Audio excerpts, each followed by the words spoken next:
एक मिनट रुकिए, अब आपको मैंने बीच में नहीं टोका, सर मेरी बात सुनिए। एक मिनट रुकिए कुशवाहा जी। आशुतोष सर, मैं आपसे क्षमा चाहूंगा। क्रॉस बैनर बिका, पैसा कहाँ गया? तमाम मैं बता रहा हूं, मैं व्यवस्थाएं एक मिनट जिसको आप बता रहा नाम हूं, एक लेंगे वो मिनट मेरी पैसा बात कहाँ सुनिए, गया? सुनिए, तभी तो मैं कह रहा हूं, मैं वही कह रहा हूं, एक मिनट रुकिए तो सही। यही मैं जानना चाह रहा हूं। ग्रॉस बैनर बिका और न्यूयॉर्क प्लाजा बिका, न्यूयॉर्क प्लाजा बिका, ग्रॉस बैनर बिका, 25,000 रुपए, 25,000 करोड़ रुपए जमा हुए, जमा 25,000 रुपए, 25,000 करोड़ रुपए जमा इसीलिए हुए थे सेबी अकाउंट में और इस अकाउंट में कि भाई आपको पैसा देना था। अब पैसा जब देने की बात हुई तो सेबी जो आज पोर्टल बना करके भारत सरकार ने, एक मिनट मेरी बात रुकिए, रुकिए साहब। नौसाद जी एक मिनट मेरी बात तो सुनिए, सुनिए मेरी बात। आप पहले मेरी बात सुन लीजिए, उसके बाद आपकी बात ही सुनेंगे हम। सुनिए तो सही। तो जब ये पैसा आया था तो उस वक्त ये कहा गया कि भाई पैसा लौटाना है सबका, सेबी को दिया गया ये जिम्मेदारी और सुप्रीम कोर्ट के एक रिटायर्ड जज के अधीन ये जिम्मेदारी दी गई कि साहब देखिए ये पैसा लौटाइए आप लोगों का, ठीक है। अब उस वक्त मान लीजिए सुब्रत रॉय ने गुमराह किया सेबी को, कह सकते हैं कि इसने गुमराह किया सुब्रत रॉय ने सेबी को, ये इन्वेस्टर का लिस्ट नहीं भेजा, इन्वेस्टर का अगर लिस्ट नहीं भेजा तो सुप्रीम कोर्ट को भी गुमराह किया है। मैं वही कह रहा हूं, एक मिनट रुकिए तो, सुप्रीम कोर्ट को भी गुमराह किया है। मैं आप ही की बात कह रहा हूं, मेरी बात पूरी सुन लीजिएगा तो फिर उसके बाद आप अगर कंक्लूजन जंप करते रहेंगे तो अच्छी बात नहीं है। पहले मेरी बात पूरी सुन लीजिए, फिर आपको जो कहना होगा, अभी तो कह ही रहे ना, अभी चर्चा चल ही रही है, आपकी बात मैंने पूरी सुनी ना। तो सेबी ये काम आज से 10 साल पहले कर सकती थी, जो 10 साल में आज हजारों लोगों ने सुसाइड कर लिया। मैं सुब्रत राय को मारिए, सुब्रत राय को आप हटा दीजिए, सारा ग्रुप को भी हटा दीजिए। पैसा सुब्रत रॉय और सेबी के एसक्यू अकाउंट में 25,000 करोड़ की बात करते हैं, अभी 85,000 पर भी आएंगे हम। 25,000 करोड़ रुपए सेबी के पास आ गए थे। सुप्रीम कोर्ट का आदेश था कि ये पैसा अपना तहकीकात के निवेशकों का नहीं सर, आपको एक मिनट आशुतोष सर, आशुतोष जी बिल्कुल गलत जा रहे हैं आप। मैं संक्षेप में, आशुतोष जी बिल्कुल गलत जा रहे हो। रुक जाइए आशुतोष सर कंफ्यूज है और उन लोगों ने गलत ब्रीफ किया है। मैं आपको पूरी वस्तुस्थिति 2 मिनट में बताता हूं। सहारा सेबी के खिलाफ, सेबी सहारा के खिलाफ क्यों गई? पहला प्रश्न, सुब्रत राय को गिरफ्तार क्यों होना पड़ा? दूसरा प्रश्न, तीसरा प्रश्न, बिना किसी अपराध को उनको सजा क्यों हुई? तीसरा प्रश्न, वो जमानत पे क्यों आई? ये 4 प्रश्नों के साथ आप आइए।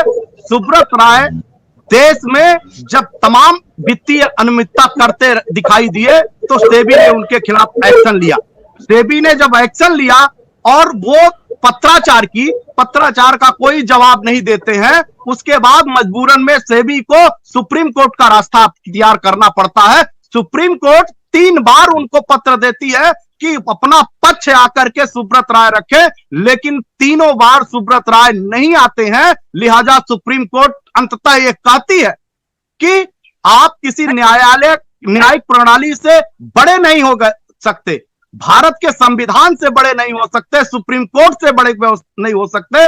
आप एक व्यवसायी हैं, आपने देश के लिए काम किया है, आपको अपना प्रश्न सुप्रीम कोर्ट में आकर रखना ही होगा। और तीसरे में उन्होंने उत्तर प्रदेश की सरकार को आदेश जारी किया कि इनको गिरफ्तार करके वापस लाया, सुप्रीम कोर्ट प्रस्तुत किया जाए। उस समय अखिलेश मुलायम सिंह यादव की गवर्नमेंट थी और ऐसी पोजीशन पे उनको डाक बंगले पे अरेस्ट करके रखा गया था और तब जाके सुप्रीम कोर्ट लाया गया।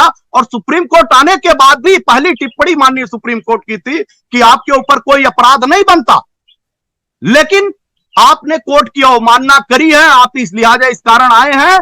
और आप ये बताइए कि ये आपके ऊपर जो एलिगेशन लगा है, आपने ये किया है कि नहीं किया है?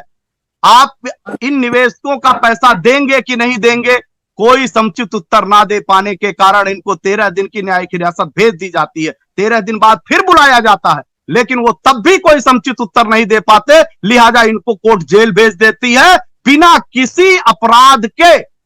और 2.5 साल जेल रहने के बाद भी सुप्रीम कोर्ट के बीच में वो तमाम चीजें सुप्रीम कोर्ट उनको छूट देती है, तमाम वो व्यवस्थाएं देती है कि देश में जो उन्होंने आरोप पत्र तय किए थे और जो पैसे की भूमिका तय की थी कि ये जो 24,000 करोड़ रुपए आज बन के दिखाई दे रहा है, ये पैसा आप सेबी के खाते में जमा करिए।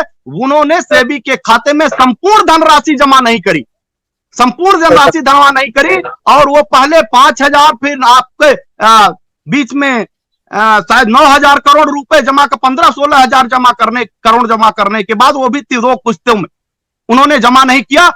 अपनी जमानत पर लेने के बाद 210 करोड़ रुपए सिर्फ और सिर्फ उन्होंने उनकी जमानत कंटिन्यू बढ़ती रही इसके लिए दिया, लेकिन देश के निवेशकों के लिए पैसा नहीं दिया। मैं फिर उसी बात पे आता हूं कि जब इनके ऊपर आदेश था कि आप बेचिए, आपने बेचा भी, तमाम वो संपत्तियों को आपने बेचा भी लीगल अनलीगल तरीके से। आखिर उन संपत्तियों को बेच के आपने किया क्या? क्या देश के निवेशकों को मूर्ख नहीं बना रहे? क्या भारत के संवैधानिक व्यवस्था को मूर्ख नहीं बना रहे? क्या भारत में लोकतंत्रीय व्यवस्था का हनन नहीं कर रहे? क्या 3,000 लोगों से ज्यादा लोगों के अपराधी नहीं है आप? अपराधी तो 13 करोड़ निवेशकों के और 12 लाख कार्यकर्ता के भी हैं। और सच यह है कि इस पैसे के खेल ने पूरे हिंदुस्तान की चारों व्यवस्थाएं के चारों खंभों को पंगु बना दिया है। चाहे मैं लोकतंत्र की विधायिका को कहूं, कार्यपालिका को कहूं या स्वतंत्र पत्रकारिता को कहूं, कोई भी ऐसा नहीं है जो आज उनकी कठपुतली बनता हुआ नजर नहीं आ रहा हो। और पैसे के दम पे पैसा फेंको और तमाशा देखो, यही काम सुब्रत राय उनके प्रबंधन टीम ने किया है। और मैं फिर एक बात कहूं,